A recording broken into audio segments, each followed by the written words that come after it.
ये अगला सवाल पूछते हैं। गुजरात राज्य से हेतल बेन जानी अपना सवाल पूछें।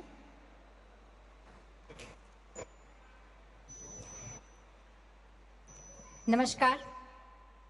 आदरणीय प्रधानमंत्री श्री नरेंद्र भाई मोदी जी को मेरा शत शत नमन। मैं हेतल जानी गुजरात के सुरेंद्रनगर जिले से बोल रही हूँ।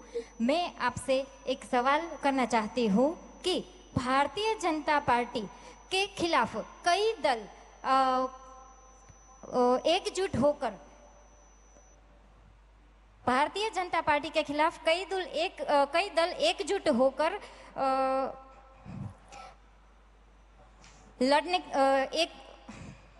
लड़ने की कोशिश कर रहे हैं और अलग अलग सोच वाली और एक दूसरे के खिलाफ लड़ने वाली पार्टियां भी आज एकजुट होकर दिखावा कर रही है, नाटक कर रही है। तो आप इसे कैसे देखते हैं?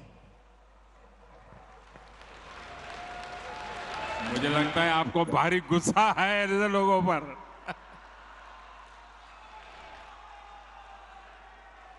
देखिए, ऐसे लोगों पर गुस्सा मत कीजिए, दया कीजिए उन लोगों पर।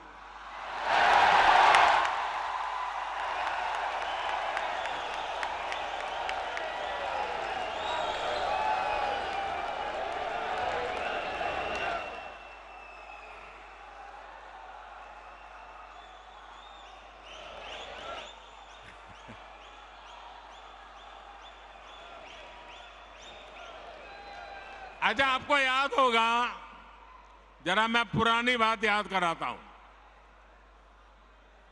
हमने 2014 का चुनाव देखा है और 2019 का भी चुनाव देखा है। देखा है ना? याद है ना? 2014 के हालात क्या थे, याद है ना? 2019 के हाल क्या थे, वो याद है ना? भाजपा के जो घोर विरोधी दल है, 2014 हो या 19, वो कितने ही घोर विरोधी थे, लेकिन उन दोनों चुनावों में हमने देखा कि इतनी छटपटाहट नहीं दिखी जितनी आज दिख रही है।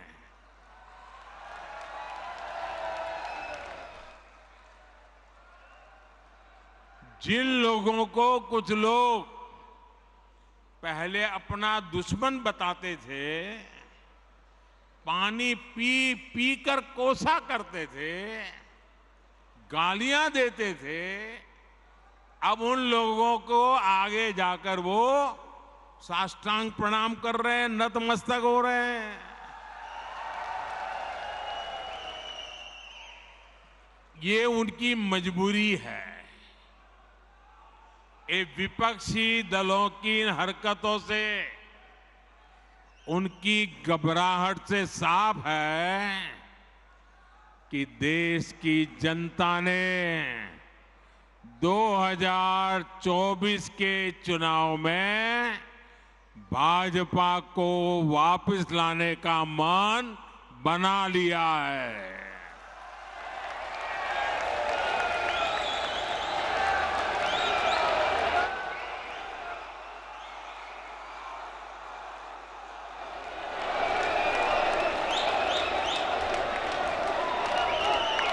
दो 2024 में फिर एक बार भाजपा की प्रचंड विजय तय है। इसी वजह से ये सारे विपक्षी दल बौखलाए हुए हैं।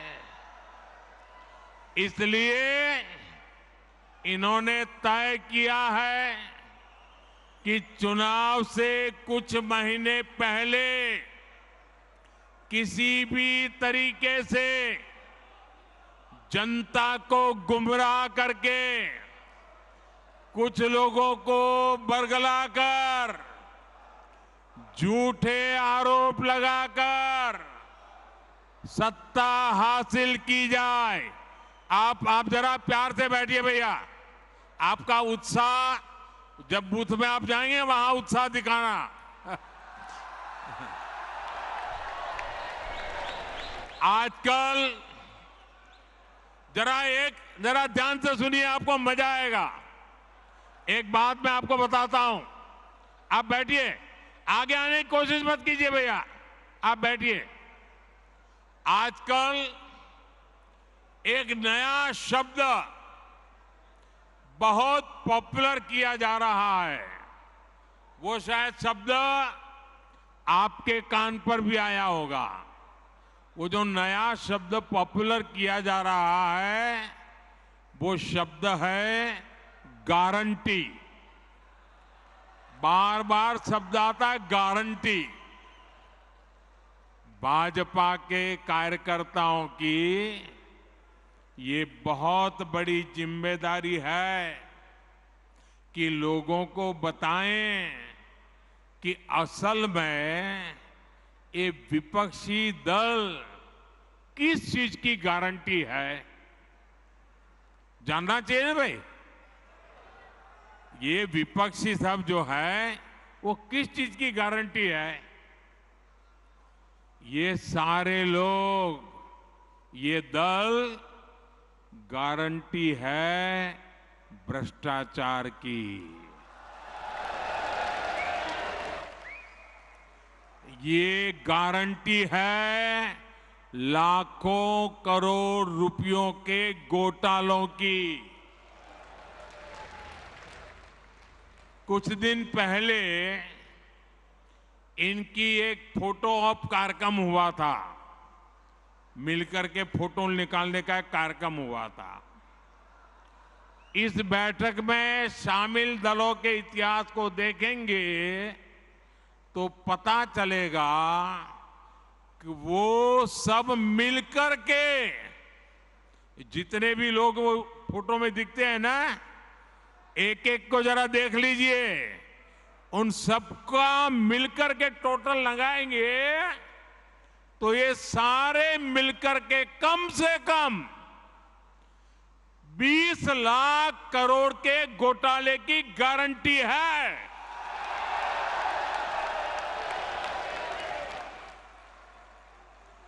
और कांग्रेस का घोटाला ही अकेले लाखों करोड़ों का है। 1,86,000 करोड़ का कोयला घोटाला, 1,76,000 करोड़ का 2G घोटाला, 70,000 करोड़ रुपए का कॉमनवेल्थ घोटाला शामिल है, 10,000 करोड़ रुपए का मनरेगा घोटाला, हेलीकॉप्टर से लेकर सबमरीन तक कांग्रेस के घोटाले से कोई ऐसा क्षेत्र नहीं है जो कांग्रेस के घोटाले की हाथ का शिकार न हुआ हो। अब दूसरा देखिए, आरजेडी, हजारों करोड़ के घोटाले का आरोप है। चारा घोटाला, अलकतरा घोटाला, पशुपालन शेड घोटाला, बाढ़ राहत घोटाला। आरजेडी के घोटालों की इतनी लंबी सूची है, अदालतें भी थक गई, एक के बाद एक सजा घोषित करती चली जा रही है।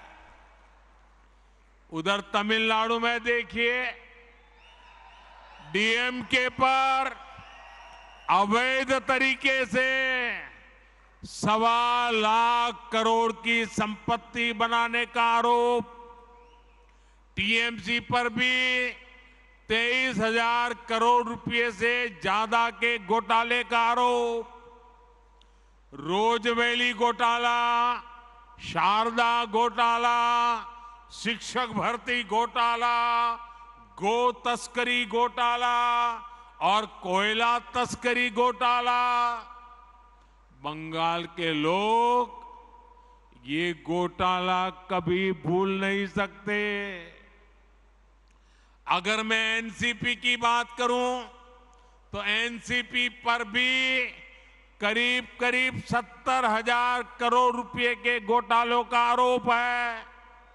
महाराष्ट्र स्टेट कोऑपरेटिव बैंक घोटाला, महाराष्ट्र सिंचाई घोटाला, अवैध खनन घोटाला, इनकी लिस्ट भी बहुत लंबी है। इन पार्टियों के घोटालों का मीटर कभी डाउन ही नहीं होता। मैं तो कहूंगा कि बीजेपी के किसी कार्यकर्ता को कोशिश करनी चाहिए कि इन पार्टियों का घोटाला मीटर बनाने की एक बढ़िया, आप में से जो इनोवेटिव हो ना, बढ़िया इनके घोटालों का मीटर बना दीजिए। हाँ, इन पार्टियों के पास घोटालों का ही अनुभव है, इसलिए अगर कोई गारंटी है इनकी तो एक ही गारंटी है, और वो गारंटी है घोटालों की गारंटी। अब देश को तय करना है, क्या ये घोटालों की गारंटी को देश स्वीकार करेगा? देश स्वीकार करेगा? लेकिन दोस्तों, मैं आपके बीच में से पल करके बड़ा हुआ हूं, आपसे साथ काम करते करते आपने मुझे यहां पहुंचाया है, तो आज मैं भी एक गारंटी देना चाहता हूं। दे दूं? दे दूं? दे दूं? अगर उनकी घोटाले की गारंटी है तो मोदी की भी एक गारंटी है।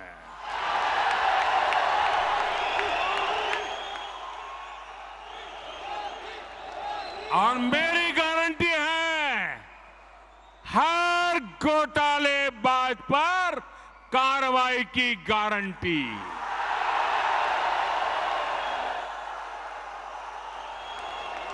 हर चोर लुटेरे पर कार्रवाई की गारंटी।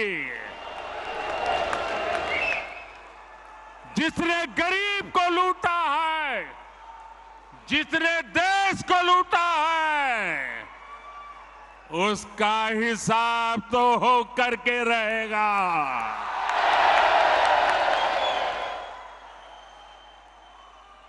आज जब कानून का डंडा चल रहा है, जब जेल की सलाखें सामने दिख रही है, तब जाकर के ये जुगलबंदी हो रही है। इनका कॉमन मिनिमम प्रोग्राम भ्रष्टाचार के विरुद्ध एक्शन से बचने का ही है।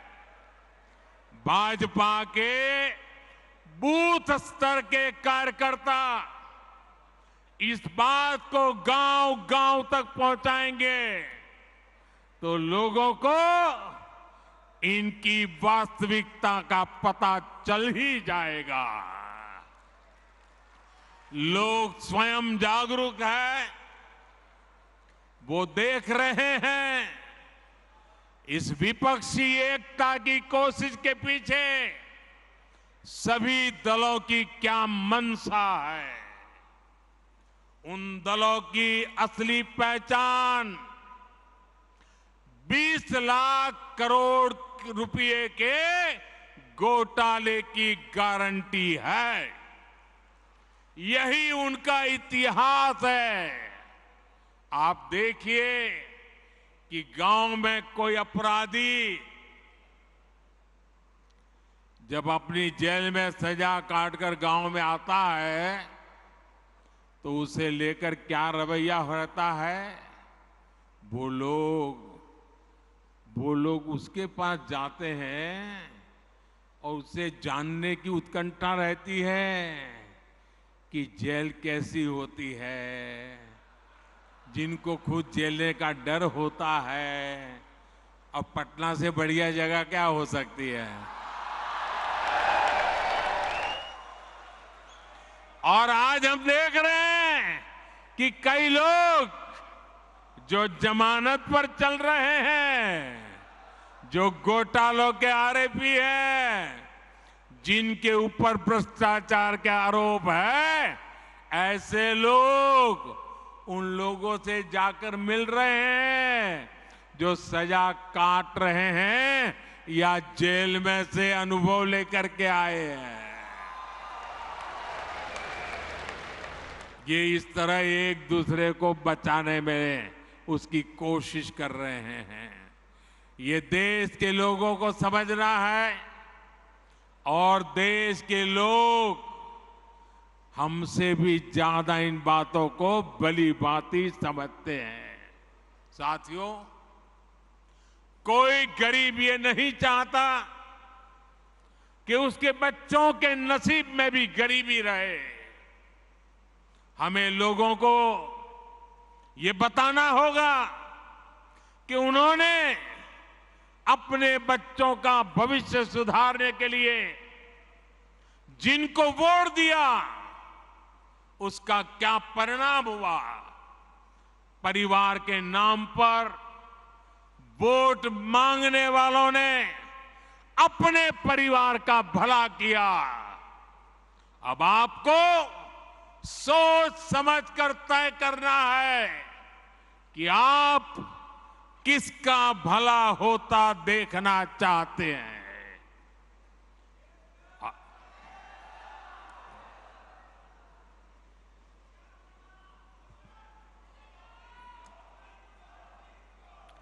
आपको गांधी परिवार के बेटे बेटी का विकास करना हो तो फिर कांग्रेस को वोट दीजिए।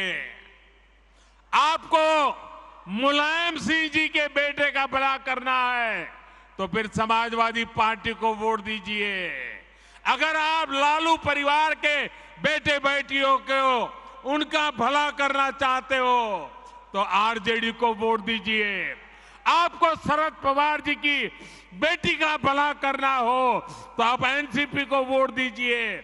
आपको अब्दुल्ला परिवार के बेटे का भला करना हो तो आप नेशनल कॉन्फ्रेंस को वोट दीजिए।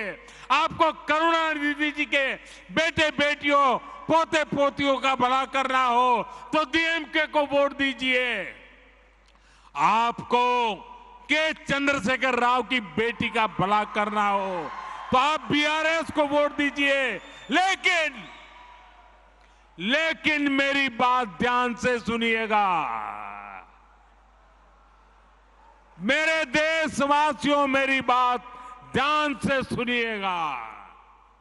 अगर आपको अपने बेटे का, अपनी बेटी का, अपने पोते का, अपनी पोती का, अपने नाते का, अपनी नाती का, अगर आपको अपने परिवार के बच्चों का भला करना है तो आप वोट भाजपा को दीजिए।